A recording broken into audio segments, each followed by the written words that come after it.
प्रदेश outsource सेवा निगम की का कंपनीज एक्ट 2013 के सेक्शन 8 के अंतर्गत एक public limited company non profitable का जो गठन किया गया है, उसी के तहत उत्तर प्रदेश सरकार के विभिन्न विभागों तथा संस्थाओं में आउटसोर्सिंग के माध्यम से कार्मिकों की सेवाएं जो दी जा रही हैं, उसको बेहतर बनाने के लिए आज मंत्री परिषद के समक्ष एक प्रस्ताव आया है।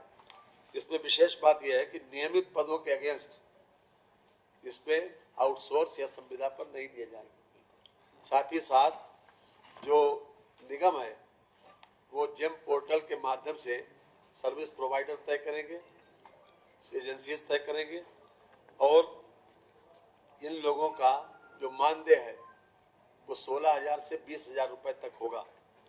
साथ ही साथ यदि किसी प्रकार की अनियमितता पाई जाती है 3 वर्ष के लिए इनको सेवा का अवसर मिलेगा और किसी प्रकार की अनियमितता पाई अगर जाती है तो विभाग की संस्तुति पर जो एजेंसी है निगम के भी संज्ञान में लाकर उसकी सेवाओं को समाप्त किया जा सकता है। नियुक्ति की अवधि 3 वर्ष होगी और मैं समझता हूं कि अभी तक की जो आउटसोर्सिंग के लोग जो तरह तरह की बातें चल रही थी और काफी दिनों से इस बात की प्रतीक्षा थी, उसमें उन लोगों को विशेष रूप से सुविधा मिलेगी।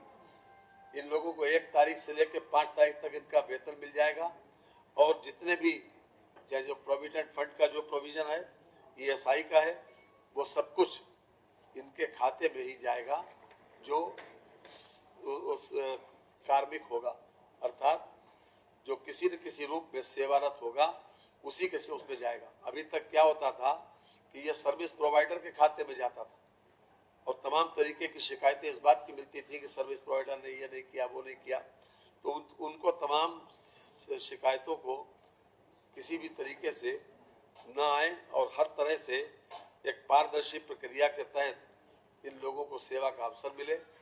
और चूंकि अभी तक सरकार तो देती थी पैसा, लेकिन इन लोगों को ये भी शिकायत मिलती थी कि इन लोगों को पूरा पैसा जितना सरकार देती है उतना नहीं मिल पाता।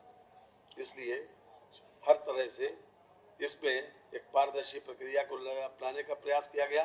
साथ साथ आरक्षण का भी प्रावधान किया गया। इसमें SC, ST, OBC, भूतपूर्व सैनिक, स्वतंत्रता संग्राम सेनानी आश्रित, दिव्यांगजन, महिला आरक्षण का प्रावधान भी इसमें किया गया है।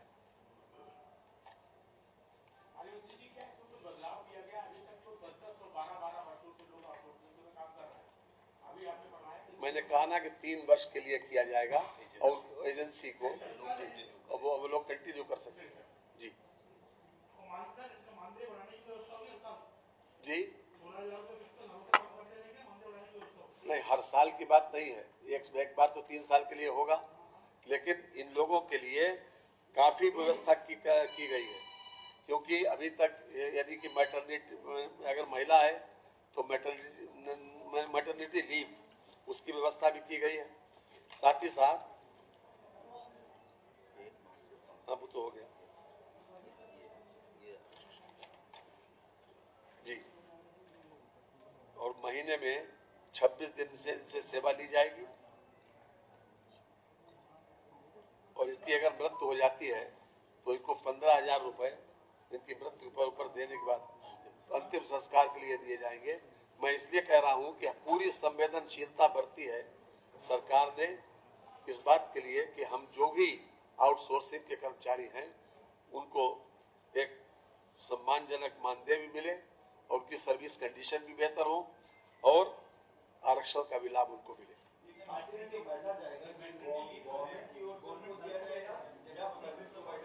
एक एक बोले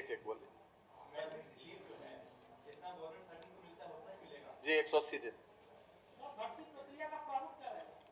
भर्ती प्रक्रिया का प्रारूप देखिए, जिस प्रकार से एजेंसीज को हम तय करते हैं, निगमों के माध्यम से एजेंसीज को तय करते हैं, जिन लोगों को जिन विभागों को आवश्यकता होती है वो सर्विस प्रोवाइडर के माध्यम से लेते हैं और विभाग की सहमति जरूरी है।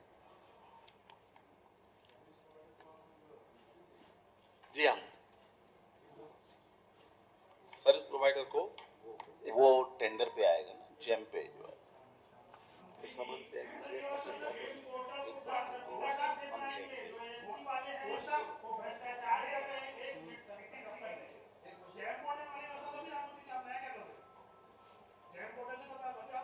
ऐसा है, मैं अभी उनके अकाउंट में पैसा पूरा जाएगा। अभी तक ईएसआई का, ईपीएफ का पैसा सर्विस प्रोवाइडर के पास जाता था, जिसपे शिकायत ये थी कि वो जमा नहीं करते। और जितनी कंडीशंस जितनी दी हैं, जो संवेदनशीलता के बाद आरक्षण की व्यवस्था नहीं थी उसमें पहले, अब आरक्षण की व्यवस्था करने जा रहे हैं। जिस प्रकार से निगम ही बना है, निगम के तहत मैंने आपको शुरुआत जहां करी आपने सुना नहीं, मैंने पूरा पहले यहीं से शुरू किया था। उत्तर प्रदेश आउटसोर्स सेवा निगम का कंपनीज एक्ट 2013 के सेक्शन 8 के अंतर्गत ये व्यवस्था लागू की गई। अब दूसरा देख लीजिए,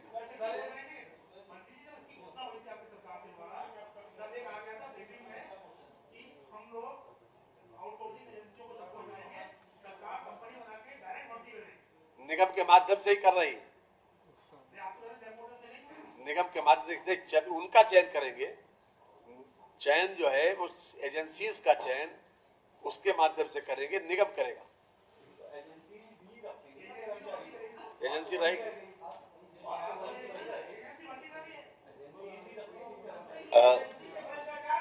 नहीं, हाँ,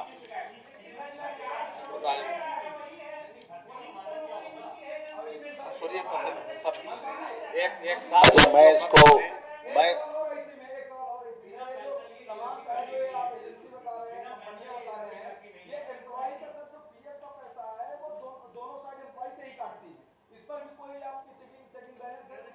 नहीं, एम्प्लॉइज के अकाउंट में जाएगा पैसा पूरा, आपने वो अपना स्वयं जमा करेंगे। आपने जो प्रश्न पूछे हैं, माननीय मंत्री जी ने जैसा बताया है, सर्वप्रथम ये जो निगम है ये एक नियमन निगम के रूप में काम करेगा। अभी ऐसी कोई अम्ब्रेला व्यवस्था नहीं है जो एजेंसियों को रेगुलेट करे। तो सबसे पहली चीज तो ये है कि एक इनका नियमन होगा। नंबर 2, जेम के माध्यम से जरूर, क्योंकि कोई चयन की प्रक्रिया तो रखनी पड़ेगी और वो जो सरकारी व्यवस्था है वो जेम पर आधारित है, तो वो हम जेम पर ही आउटसोर्सिंग एजेंसी का चयन करेंगे। लेकिन आउटसोर्सिंग एजेंसी का चयन जो अब तक विभाग करते थे, अब निगम करेगा। जिस विभाग को जितने मैन पावर की जरूरत है वो निगम को बताएगा, निगम उसकी आवश्यकता के अनुसार मैच करते हुए जो चयनित या क्वालिफाइड कहूंगा आउटसोर्सिंग एजेंसियां हैं उसको अलॉट कर देगी। अब रही बात की कैसे लिया जाएगा लोगों को, जो कार्मिक हैं, जो आपका बिंदु है, तो उसमें एक पारदर्शी लिखित परीक्षा की भी व्यवस्था है, ठीक है, और साक्षात्कार की है। तो 4 श्रेणियों में जो आउटसोर्सिंग हम सेवा लेंगे, आउटसोर्सिंग सेवाएं लेंगे। उदाहरण के तौर पर जैसे कि सरकार में ट्रांसलेशन की सेवा हो, तो अगर हमें वहां पर अनुवादकीय सेवाएं लेनी है तो जो ट्रांसलेशन का ज्ञान रखने वाले लोग अप्लाई करेंगे तो हम उनकी सेवाएं लेंगे। नंबर 1, उस सेवा के लिए हम उनको पे करेंगे, तो हमने उनको अलग अलग श्रेणी में डाला है। तो जैसे इसी चीज को बताने के लिए अनुवादकीय सेवाएं जो हैं श्रेणी 2 में आएंगी, उसमें हम अप टू 25,000 रुपए तक देंगे, ठीक है। वो हम तय करेंगे निगम और विभाग के हम कितना देंगे, पर अप टू 25,000 रुपए तक हम देंगे। तो इस प्रकार से वो जो कितना उन सेवाओं के लिए पे करना है वो कर रहे हैं। तो जैसा माननीय मंत्री जी ने आपको सूचित किया कि नियमित पदों के सापेक्ष नहीं होगा, ये सेवाओं के लिए हो। ये प्रश्न ये था कि जो आप एजेंसी निगम के द्वारा चयनित कर रहे हैं वो भर्ती करके जहां विभाग में आवश्यकता है उनको देंगे, लेकिन जो चयन की प्रक्रिया है, चयन की प्रक्रिया बताई तो अभी आपको लिखित परीक्षा भी होगी, मौखिक साक्षात्कार भी होगा।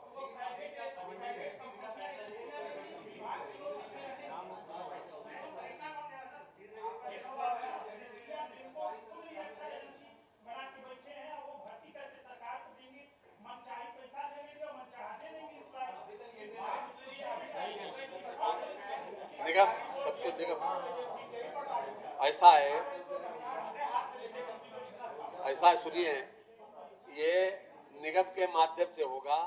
आप उसमें आप देखिएगा जो व्यवहार नहीं, जितनी बातें आपके संज्ञान में आई हैं, ऐसा नहीं कि हम लोग उससे अनभिज्ञ हैं। तो उसको पूरा इंतजाम किया गया है उसका कि परीक्षा और मौखिक उसका साक्षात्कार लेने के बाद ही किया जाएगा। अब दूसरे पे आने दीजिए।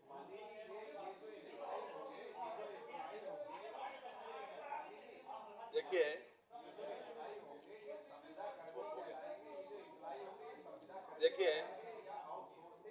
ये आउटसोर्स कहलाएंगे, ये संविदा कर्मी नहीं। दूसरा 11-11 महीने का टेन्योर होता है, क्या इसको बढ़ा करके रखा जाएगा या वही 11 महीने वाले रखा जाएगा? 3 साल का बताया। देखिए, प्रारंभ में ही बताया था 3 साल के लिए।